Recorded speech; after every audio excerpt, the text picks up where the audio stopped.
मंडळी, आज संडे आहे आणि आम्ही कुरुळला आलेलो आहोत. कुरुळ दत्त टेकडीला जाऊन दत्ताचं दर्शन घेऊन आम्ही इथं एक वन प्रोजेक्ट आहे.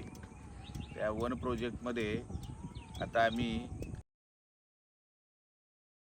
बरेच लोक आलेले आहेत इथं वृक्षारोपणासाठी. तर आम्ही पण आमचा थोडा हातभार लावतो आणि वृक्षारोपण करतो आणि सगळ्यांनी प्रत्येकाने प्रत्येकाने एक एक झाड लावून उष्णतेपासून संरक्षण करून आपल्या पृथ्वीचं रक्षण करावं ही नम्र विनंती.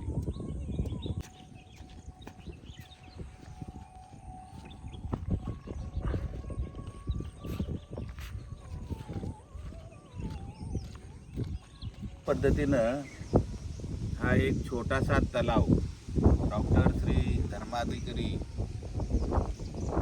साहेब यांच्या भक्तांनी इथे एक पाण्याचा तलाव बनवलेला आहे आणि सगळे भक्तगण उन्हाळ्यामध्ये पाणी जर कमी पडलं तर इथून पाणी नेऊन ह्या जंगलातील झाडांना पाणी घालतात आणि झाडं अतिशय मजबूत आणि सुंदर झालेली आहेत. केळीची आहेत, आंब्याची आहेत, भाजीपाला आहे, हे सगळं इथं लावलेलं आहे. बघा, हे केळीची, आंब्याची, भाजीपाला हे सगळं कष्टाचं फळ त्या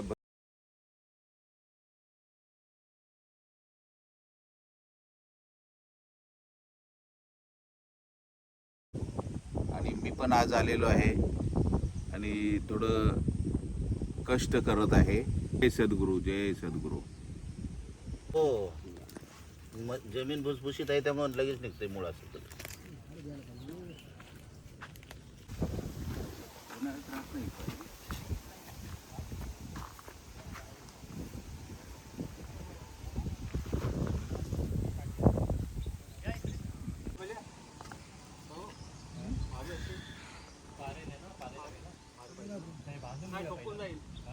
हळद दिसता कामा नये.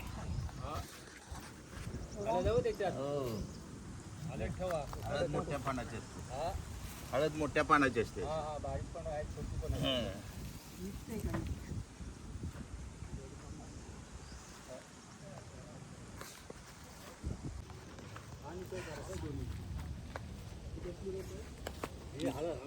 हळद लावली हळद ठेवायची आणि बाकी भेंडी काढायची.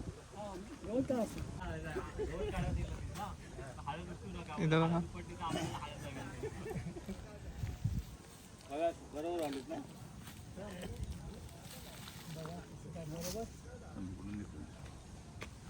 सगळ्यांचा फोन आलता. हळद बाहेर नाही पडली पाहिजे त्याची. बाकी सगळे पडलं तरी चालेल. अंकल हळद करतील पहिले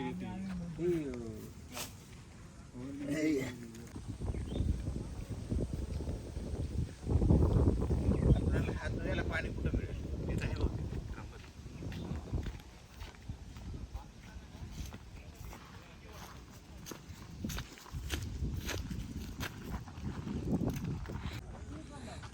अतिशय छान. आम्ही इथं आता आल्यानंतर गवत वगैरे काढलं, वृक्षारोपण केलं आणि अतिशय सगळे सद्गुरू भक्त अतिशय प्रामाणिकपणाने काम करतात. मी पण केलं आणि बघा ती गर्दी किती लोकांची सद्गुरूंची. सकाळ सकाळी आलेले आहेत हे सद्गुरू सगळे. जय सद्गुरू. अशा प्रकारे आम्ही ते भरपूर भक्तगण होते. जय सद्गुरू. आज त्यांच्या संगतीत वृक्षारोपण आणि जंगलाची स्वच्छता करण्यात आली. फार आनंद वाटला. वरसोली बीचवर जाऊन फिरण्यापेक्षा इथं येऊन व्यायाम केला, शेतीची कामं केली तर व्यायाम पण होतो आणि मनाला समाधान पण होतं. त्यामुळे प्रत्येक रविवारी मी इथं आता येत जाईन. जय सद्गुरू.